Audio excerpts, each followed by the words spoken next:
नमाज के समय तो कोई हुड़दंग शोरगुल होता नहीं है, शांति पूर्वक जो है मुसलमान भाई नमाज अदा करते हैं। और ये सनातन कब से है?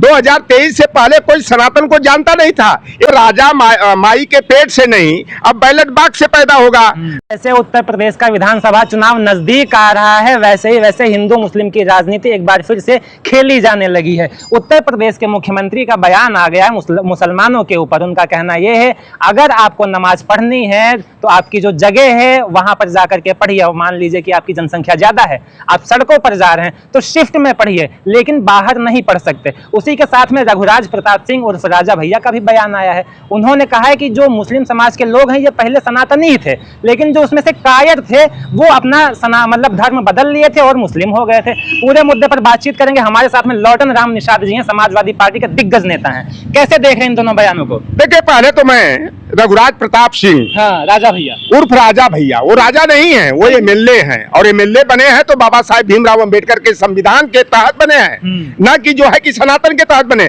इनके दादा राजा रहे होंगे, इनके पिताजी भी राजा नहीं थे, क्योंकि बाबा साहेब भीमराव अंबेडकर ने जिस दिन संविधान को आगे किया उस दिन बाबा साहेब ने कह दिया कि अब राजा माई के पेट से नहीं, अब बैलेट बॉक्स से पैदा होगा।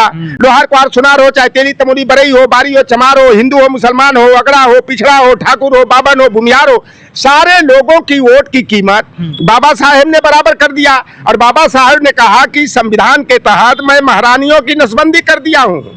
अब मेहतरानी का वोट हो चाहे महारानी का वोट हो, सबका वोट बराबर हो गया। और जो राजा भैया ने ये बयान दिया है, ये लगता है कि शिक्षा का असर होगा कि सनातन है तो संविधान सुरक्षित है, लेकिन सनातन से संविधान सुरक्षित नहीं है, संविधान से सनातन सुरक्षित है। आप बताओ कि अयोध्या में राम मंदिर का विवाद चल रहा था, लेकिन उसे सनातन तो नहीं सुलझा पाया। सुलझाया कौन? संविधान की व्यवस्था के तहत माननीय उच्चतम न्यायालय ने सुलझाया। राम को स्थान देने का भी काम किया तो संविधान ने किया। और ये सनातन कब से है? 2023 से पहले कोई सनातन को जानता नहीं था।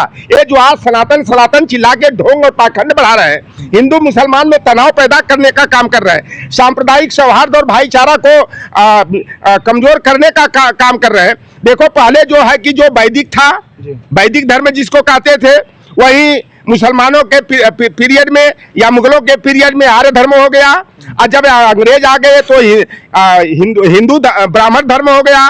ब्राह्मण धर्म के बाद हिंदू धर्म आ गया। और 2023 में जब राम मंदिर का प्राण प्रतिष्ठा होनी थी, तब ये सनातन शब्द आ गया। तो ये सनातन मैं जानना चाहता हूं कि सनातन के दायरे में आता कौन है? क्या सनातन सिर्फ और सिर्फ जो है कि अगड़ी जातियों के लिए है? क्या सनातन सिर्फ तथाकथित हिंदुओं के लिए है?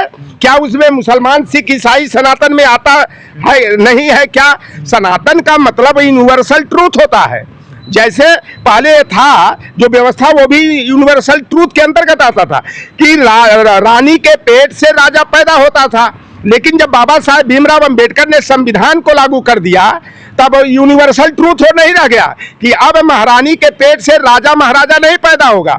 अब जो है कि वोट की ताकत से जो है, अब जो है कि राजा यानी आज का सांसद और विधायक चुना जाएगा। तो ये सनातन के नाम पर केवल ये टकराव पैदा करने का जो काम करते हैं। और राजा भैया का बयान जो है कि पूरी तरह से जो है बेतुका है, बिना सिर पैर का है, क्योंकि बाबा साहेब भीमराव अंबेडकर के संविधान से चाहे हिंदू धर्म हो, चाहे मुस्लिम धर्म हो, चाहे सिख धर्म हो, सुरक्षित है। देवी देवता और भगवान जो है वह संविधान के द्वारा ही सुरक्षित है। और इस तरह की बयानबाजी योगी आदित्यनाथ का जो बयान आया कि नमाज सड़कों पर नहीं पढ़ी जानी चाहिए, संख्या ज्यादा है तो शिफ्ट में पढ़ी जानी चाहिए। अगर ये यानी कि एक वो कहना क्या चाह रहे थे कि लातों के भूत बातों से नहीं मानते, यानी वो सीधे धमकी, एक सामंत शाही की भाषा का प्रयोग कर रहे हैं कि अगर इस तरह नहीं मानेंगे तो मनाने के और भी तरीके हैं। यानी कि सीधे जो है कि आप जो है गुंडाई कराएंगे। तो ये जो भारतीय जनता पार्टी है, ये दंगाइयों की पार्टी है।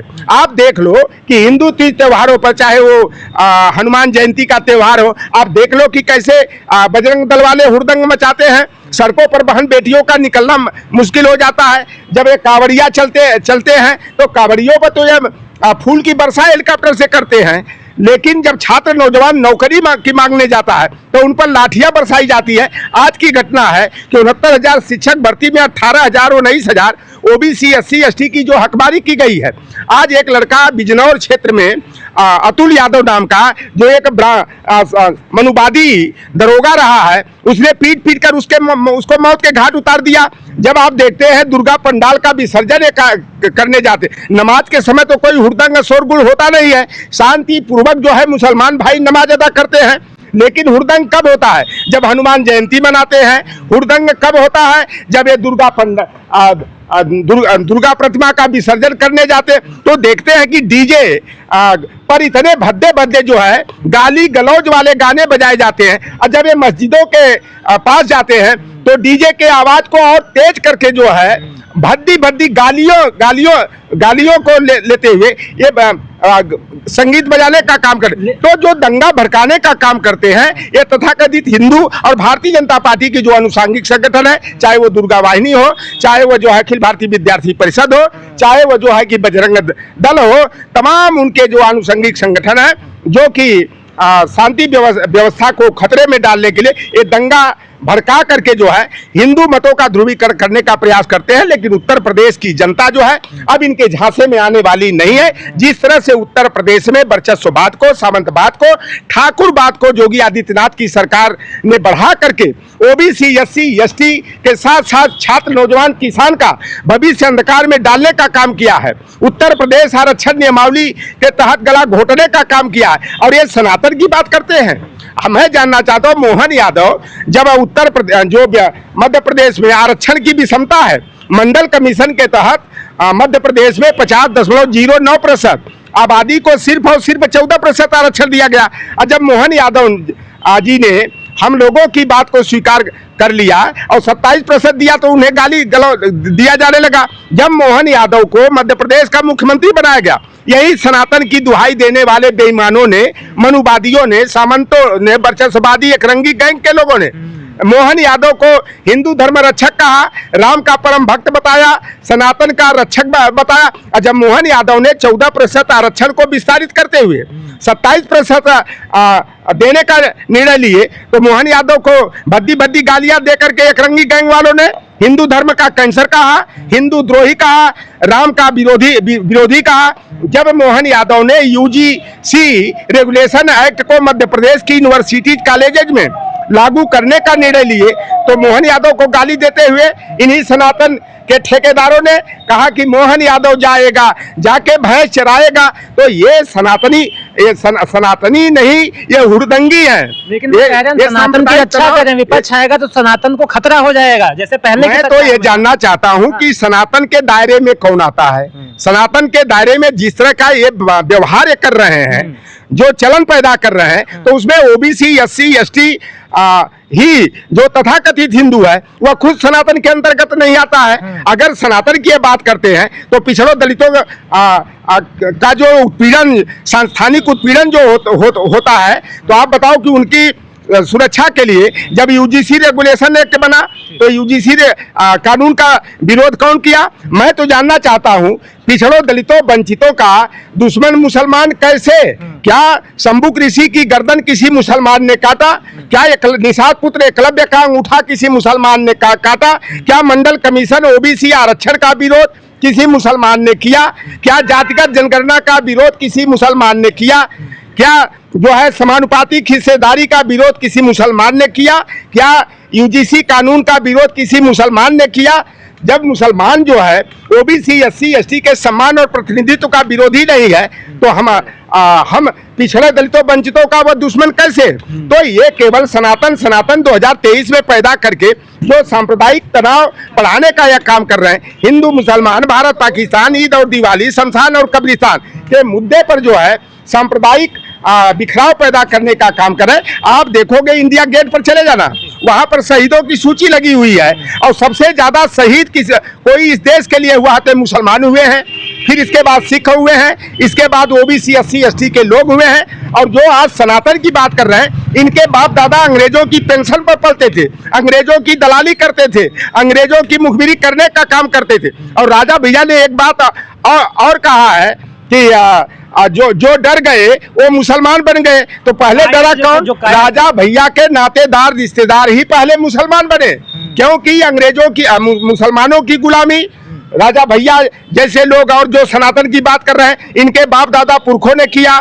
आज जो है कि आज राजा भैया के तमाम रिश्तेदार आज पठान और मुसलमान बन गए हैं। और जो गरीब गुरबा समाज था, जब इस तरह से तानाशाह तथा कथित राजा जो है जब मुसलमान बन गए तो उनके अंडर में रहने वाले जो गरीब गुरबा पिछड़े दलित आदिवासी थे वो भी मजबूरी में मुसलमान बन गए। तो मैं मानता हूं कि मुसलमान कहीं बाहर से नहीं आया, आकाश से नहीं टपका, यहीं पर तमाम जो है धर्मांतरित जातियां जो है वह मुसलमान बनी। एक बात मैं बता दूं, जो पठान है वही राजपूत और ठाकुर है, जो सैयद है वही ब्राह्मण है, जो शेख है वही बनिया है। हमारे निषाद की बात करोगे तो हम मल्लाह केवट हैं, मुसलमान हो गए तो माहीगीर हो गए। हिंदू में नाई है, मुसलमान हो गया तो हज्जाम हो गया। तो इस तरह से तमाम जातियां, जिसे यादव है तो घोसी हो गया, कोयरी है तो उसमें तमाम ऐसी जातियां जो पेशा उनका बिल्कुल वही है। जाट और गुजर जैसी जातियां, हिंदू में भी गुजर मुसलमान जाट और मुसलमान में भी जाट और गुजर। तो ये जातियां यहाँ की व्यवस्था के अनुसार जो सामंती थे, जो अपनी सुख सुविधा के लिए अपनी रियासत को बचाने के लिए मुगलों की गुलामी स्वीकार कर लिए, तो उनके अधिकार क्षेत्र में जो प्रजा थी वह भी मजबूरी में जो है हिंदू धर्म का परित्याग करके वह मुस्लिम धर्म को अपनाने का काम किया। और तमाम जो यहाँ पर वर्चस्ववादी एक रंगी गैंग की गुंडागर्दी चलती थी तो अपमान उनका होता था, तो सम्मान के लिए वह मुस्लिम धर्म हो चाहे ईसाई धर्म को अपनाने के लिए मजबूर हुए। चलिए, आपका बहुत बहुत शुक्रिया। तो हमारे साथ में चौधरी लौटन राम निषाद जी थे। जिस तरीके से सीएम योगी और राजा भैया का बयान आया था, अपनी बात वो रख रहे थे। आप क्या सोच रहे हैं, अपनी राय दीजिएगा। फिलहाल के लिए इतना ही, नमस्कार।